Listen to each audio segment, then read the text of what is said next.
Hello, मेरा नाम ऋतिक कुमार गुप्ता है। I am from Assam Dhemaji.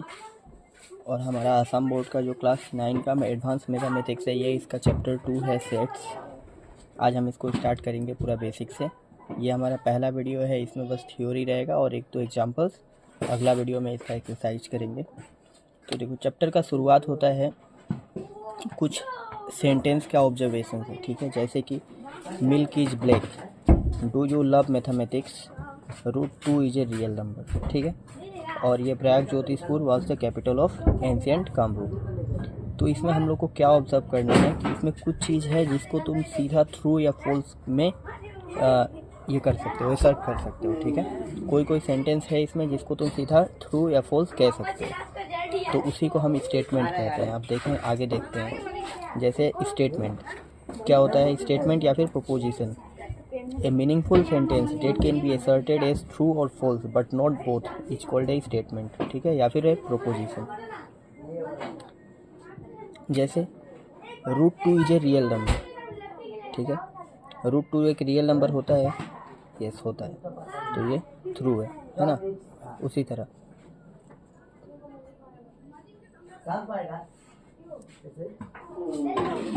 उसी तरह मिल्क इज ब्लैक, तो मिल्क ब्लैक होता है क्या? नहीं होता है, वाइट होता है, तो ये फॉल्स है। लेकिन देखो, यहाँ पे तुम इसको थ्रू कह सकते हो, फॉल्स कह सकते हो, इसको थ्रू कह सकते हो। डू यू लव मैथमेटिक्स, इसका आंसर येस या नो होगा, पर ये थ्रू या फॉल्स, सही गलत में नहीं हो सकता है, इसे नहीं कह सकते हो, है ना। कोई लोग इसे पसंद करते हैं, कोई पसंद नहीं करते हैं, तो ये इसमें नहीं आएगा, ठीक है। Prag Jyotishpur was the capital of ancient Kamrup, ये जो है इसको तुम एक डेफिनेट ट्रू या फॉल्स में कैटेगराइज कर सकते हो, ठीक है। तो ये भी एक क्या है, हमारा इस स्टेटमेंट है, ठीक है। उसके बाद एक एग्जांपल यहाँ पे क्या है,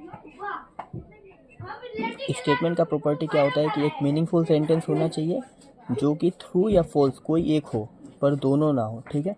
उसी तरह उसी को हम लोग उस टाइप के सेंटेंस को हम लोग क्या कहते हैं, स्टेटमेंट या फिर प्रोपोजिशन कहते हैं। अब यहाँ पे देखो एक एग्जांपल, 3 + 5 > 7, सही है। 8 होता है, 8 > 7। उसके बाद pi is a rational number, ये फॉल्स है, लेकिन इसको तुम डायरेक्ट फॉल्स कह सकते हो, या तो ट्रू या तो फॉल्स, दोनों में नहीं रख सकते। तो ये जो है, ये एक रेशनल नंबर है, ये फॉल्स है, तो ये एक स्टेटमेंट है। और 2 × x + y = 4 है, ठीक है। तो यहाँ से अगर हम 2 कैंसिल कर दें, ठीक है। अभी हमारा अगला टॉपिक है कंपोजिट और कंपाउंड स्टेटमेंट।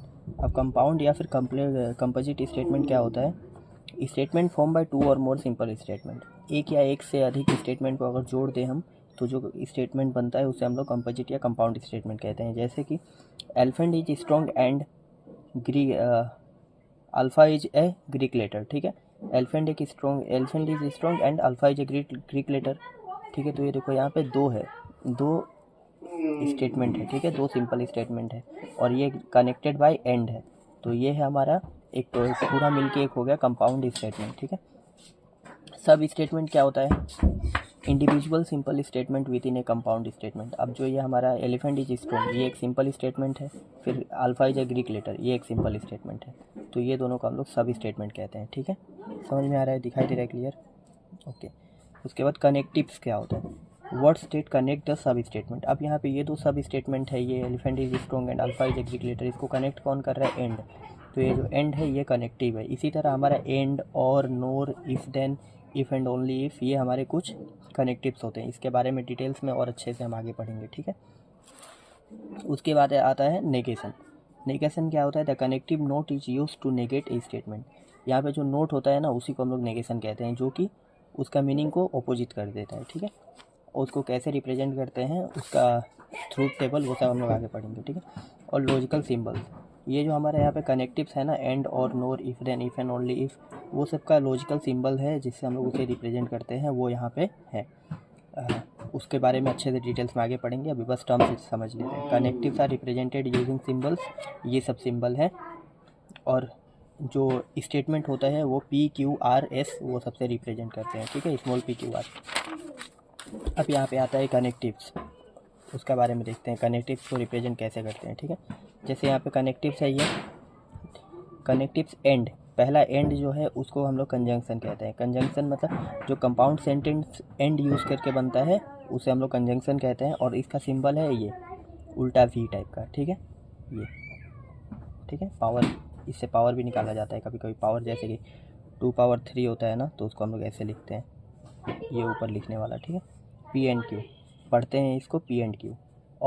और जो डिसजंक्शन मतलब जो कंपाउंड स्टेटमेंट यूज़ करके बनता है और उसे डिसजंक्शन कहते हैं, और ये रिप्रेजेंट करते हैं उल्टा भी टाइप का सिंबल है, ठीक है, पी और क्यू। इफ देन जो होता है कंडीशनल स्टेटमेंट कहते हैं उसे, इंटीग्रेशन, उसको एरो से रिप्रेजेंट करते हैं, ठीक है, ऐसे। इफ पी देन क्यू, ठीक है, P implies Q. If and only if, जो कि बाई कंडीशनल इक्विवेलेंस होता है, बोथ वे इम्प्लीकेशन, ठीक है, ऐसे रिप्रेजेंट करते हैं, दोनों तरफ एरो देते हैं, और इसके बारे में डिटेल्स में आगे पढ़ेंगे। और नेगेशन जो होता है नोट उसको ऐसे, इसको टिल्डे बोलते हैं, ऐसे रिप्रेजेंट करते हैं, ठीक है, ऐसे वेव जैसा रहता है ना वो सिंबल से, ठीक है, ये देखो, ठीक है। अब देखो truth table of A compound statement. अब जो हम लोग कंपाउंड स्टेटमेंट पहले जान के आया ना, कंजंक्शन, डिसजंक्शन, इम्प्लीकेशन, वो सबका कंडीशनल, इम्प्लीकेशन, बाई कंडीशनल, ये सबका हम लोग ट्रूथ टेबल करेंगे अभी, ठीक है, कैसे निकालते हैं। अब देखो यहाँ पे दिख रहा होगा, P and Q are two statement, then their conjunctive statement is written as P and Q, ठीक है। मैंने बताया था कि कंजंक्शन जो होता है वो कैसे बनता है, दो स्टेटमेंट का अगर हम लोग एंड लेके ये करते हैं, कनेक्ट करते हैं, तो वो जो बनता है वो हम लोग का कंजक्टिव स्टेटमेंट बनता है। रीडेस कैसे पढ़ते हैं इसे, P एंड Q, ठीक है। एग्जाम्पल, लेट P बी,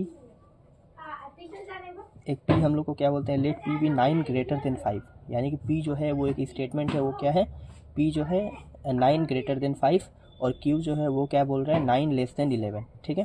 अब इसको अगर हम लोग एंड कंजंक्शन से जोड़ें तो कैसे बनेगा, P एंड Q बन जाएगा 9 ग्रेटर देन 5, ठीक है, 9 greater than 5 and 9 less than 11, ठीक है। ये हमारा कंजंक्शन सेंटेंस बन गया, ठीक है। अब इसका ट्रूथ टेबल देखो, truth table of P and Q कैसे बनता है। If P and Q is true, ठीक है, अगर दोनों both P and Q are true, ठीक है, then P and Q is true. अगर देखो P भी ट्रू है, Q भी ट्रू है, तो जो इसका आउटकम होगा ना ट्रूथ टेबल में, ट्रूथ वैल्यू जो टेबल होगा वो ट्रू होगा, वरना फॉल्स होगा। अगर एक भी फॉल्स हुआ तो फॉल्स, अगर दोनों ट्रू हुआ तो ट्रू। जैसे इसका देखो, पहले कैसे लिखेंगे, P जो है true true, false false, true false false, यहाँ पे भी हम लोग ट्रू फॉल्स लिख देते हैं, ठीक है।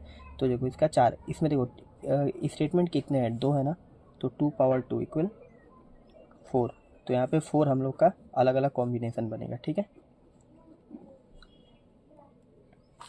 जैसे कि यहाँ पे TF लिखते हैं तो आसानी होता है, समझने में क्लियर रहता है, ठीक है।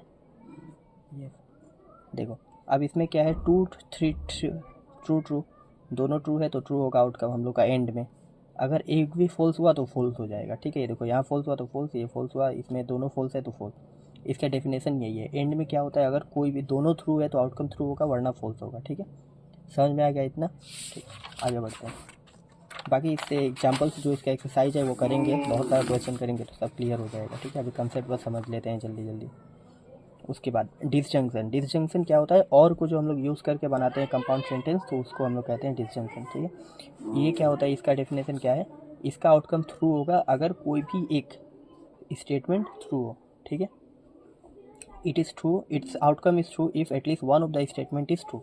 जैसे P Q बन गया, इसका अलग अलग हम लोग का देखो, यहाँ पे P और Q 2 स्टेटमेंट है तो 2 पावर नंबर ऑफ स्टेटमेंट, ठीक है, वो नंबर ऑफ आउटकम्स हो जाता है, ठीक है, मतलब नंबर ऑफ कॉम्बिनेशन, अलग अलग कॉम्बिनेशन बनेगा उतना ही, तो ये हो जाएगा 2 पावर 2 इक्वल 4। तो यहाँ पे 4 हम लोग का ये बन गया, 1 2 3 4, ठीक है, 4 हम लोग का ये अलग अलग कॉम्बिनेशन बन गया। देखो थ्रू है तो थ्रू होगा, मैंने बोला जहाँ भी एक थ्रू हो तो आउटकम थ्रू हो जाएगा, तो यहाँ दोनों थ्रू है तो ट्रू होगा, एक ट्रू है तो आउटपुट भी ट्रू होगा, एक फॉल्स एक ट्रू है तो भी ट्रू होगा, और दोनों फॉल्स है तो ही फॉल्स होगा। तो ये डिसजंक्शन समझ में आ गया, ठीक है। इसको रिप्रेजेंट करते हैं हम लोग P और Q से, और पढ़ते कैसे हैं, P और Q। अब नेगेशन जो होता है वो स्टेटमेंट जो रहता है उसको उल्टा कर देता है, अपोजिट कर देता है। तो जैसे negation of A statement is obtained by adjoining connectives like note, ठीक है, नोट यूज़ करके हम लोग उसको बनाते हैं, ठीक है। इट इज़ फॉल्स डेट, उसको जैसे सेंटेंस लिखा रहेगा कुछ, उसका आगे अगर हम लोग इट इज़ फॉल्स डेट लगा के आगे का स्टेटमेंट कंटिन्यू कर दें तो उसका नेगेशन बन जाता है। ठीक है, अब एग्जांपल से देखते हैं। It is written as negation P, tilde shape का जो है वेब शेप का सिंबल यूज़ करते हैं उसके स्टेटमेंट का आगे। लेट पी भी एक स्टेटमेंट है, mercury is heavier than gold, तो इसका नेगेशन क्या होगा, mercury is not heavier than gold हो गया। और इसको और एक तरह से लिख सकते हैं, it is false that mercury is heavier than gold, इसका मीनिंग अब उल्टा हो गया, opposite, mercury is not heavier than gold, मतलब पहले था कि मर्करी हैवियर होता है गोल्ड से, अगर उसका बीच में नोट लगा दिया हम लोगों ने तो क्या बन गया, mercury is not heavier than gold, ये इसका नेगेशन हो गया। या फिर हम लोग ये जो पार्ट था ना, इट इज़ फॉल्स डेट, तो ये भी इसका नेगेशन दे दिया हम लोग को। ठीक है, इसका ट्रूथ टेबल बहुत सिंपल होता है। देखो इसमें कितना सेंटेंस यूज़ हो रहा है, स्टेटमेंट एक ही, 2 पावर 1, तो इसका 2 कॉम्बिनेशन बनेगा। ठीक है, ट्रूथ टेबल का कैसे, थ्रू का ऑपोजिट फॉल्स, फॉल्स का ऑपोजिट ट्रू, खत्म। ठीक है, अब अगला देखते हैं। अब एग्जांपल देख लेते हैं क्या है। अगर पी हम लोग का दिया हुआ है, ऑल मेन आर मॉर्टल। ठीक है, मॉर्टल मतलब जिसका एंड होता है लाइफ का, एंड टू एंड लाइफ। ठीक है, लाइफ जिसका ख़त्म हो जाता है उसे मॉर्टल कहते हैं, मतलब जो मर जाता है। अब देखो नेगेशन ऑफ पी, पी जो है ये मेन क्या होता है, मॉर्टल मतलब मरता है, तो उसका थ्रू है ये स्टेटमेंट। ठीक है, अब इसका नेगेशन क्या होगा, फॉल्स हो जाएगा। ठीक है, स्टेटमेंट इसका क्या हो जाएगा, all men are not mortal, ख़त्म, सिंपल। अब जैसे यहाँ पे 2 फार्मूला एनसीईआरटी अपना जो एडवांस का मैथमेटिक्स बुक है उसमें दिया हुआ है, ये 2 फार्मूला ये कंसेप्ट के बाद, तो इसे हम लोग याद कर लेते हैं, बाद में प्रूफ करेंगे और इसका यूज़ करेंगे बाद में क्वेश्चन सॉल्व में। देखो क्या है, negation of P and Q जो होता है वो नेगेशन ऑफ पी और नेगेशन ऑफ क्यू ऐसे लिख सकते हैं। ठीक है, मतलब इसको ब्रेक डाउन कर सकते हैं। याद रखना यहाँ पे जो एंड है ये ऑपोजिट हो गया, यहाँ पे और हो गया। ठीक है, और यहाँ पे नेगेशन ऑफ पी और क्यू जो है उसको negation of P and negation of Q हो गया। ठीक है, इसको भी हम लोग यूज़ करेंगे, तो अभी इसको याद रखना है। ठीक है, अगर वीडियो ज़्यादा फास्ट लगे तो 0.75 में देख लेना, क्योंकि ये बहुत ज़्यादा कंसेप्ट एग्जाम में ऐसे नहीं आता, एग्जाम में क्वेश्चन आएगा, प्रूफ करने आएगा, तो हम लोग धीरे धीरे करेंगे। ठीक है, अब इम्प्लीकेशन क्या होता है, P implies Q, if P then Q, तो इसका जो हम लोग का ट्रूथ टेबल है ना वो बहुत सिंपल है। क्या है इसका ट्रूथ टेबल, क्या होता है, अगर इफ़ पी अगर ट्रू हो, ठीक है, और क्यू जो है वो हो जाए फॉल्स, तो इसका आउटकम फॉल्स होता है, वरना सब ट्रू होता है। ठीक है, अगर पी ट्रू हो, क्यू जो है वो फॉल्स हो, तो आउटकम जो होता है वो फॉल्स होता है। ठीक है, इसको याद रखना है इम्प्लीफिकेशन में। TFF ये मैंने भी याद रखा है इसे, इसको हम लोग याद रखते हैं बस TFF, ट्रू फॉल्स फॉल्स, बाकी सब ट्रू होगा। ठीक है, अगर पहला ट्रू हो और दूसरा क्या हो, क्यू जो है वो फॉल्स है, तो आउटकम फॉल्स होगा, अदरवाइज सब ट्रू होगा। ठीक है, याद रखना, true true true, true false false, false true true, false false true. ठीक है, सिंपल। अब देखो यहाँ पे क्या दिया, अगर P इम्प्लाइज Q दिया है, तो अगर हम लोग Q को उल्टा कर दे, Q इम्प्लाइज P कर दे, तो वो हो जाता है, उसको कहते हैं हम लोग converse of P implies Q। ठीक है, अगर यदि नेगेशन लगा दें, negation of P implies negation of Q, तो उसको हम लोग कहते हैं inverse of negation of P implies Q। ठीक है, negation of Q implies negation of P कर दे तो इसको हम लोग कहते हैं कॉन्ट्रा पॉजिटिव, ये लिख लेना, इंपॉर्टेंट है। ठीक है, 1 मार्क का बोर्ड में आ सकता है, 1 मार्क का तीनों ये दे दे, ऑप्शन में पूछ दे कि which one is called Contra positive of P implies Q, तो तुमको ये तीनों में से कोई एक टिक मारना होगा, तो इसका कॉन्ट्रा पॉजिटिव 3 वाला है ना, इसी तरह का क्वेश्चन बनता है 1 मार्क का। अब बाई कंडीशनल स्टेटमेंट देख लेते हैं। Biconditional statement, a compound statement that combines 2 conditionals. ठीक है, 2 कंडीशनल मतलब P इम्प्लाइज Q जो हमने पढ़ा था ना, P implies Q and Q implies P जो होता है उसको बाई कंडीशनल कहते हैं। ठीक है, और ये रिप्रेजेंट कैसे करता है, बोथ साइड एरो रहता है। ठीक है, या फिर 3 ऐसे 3 डैश।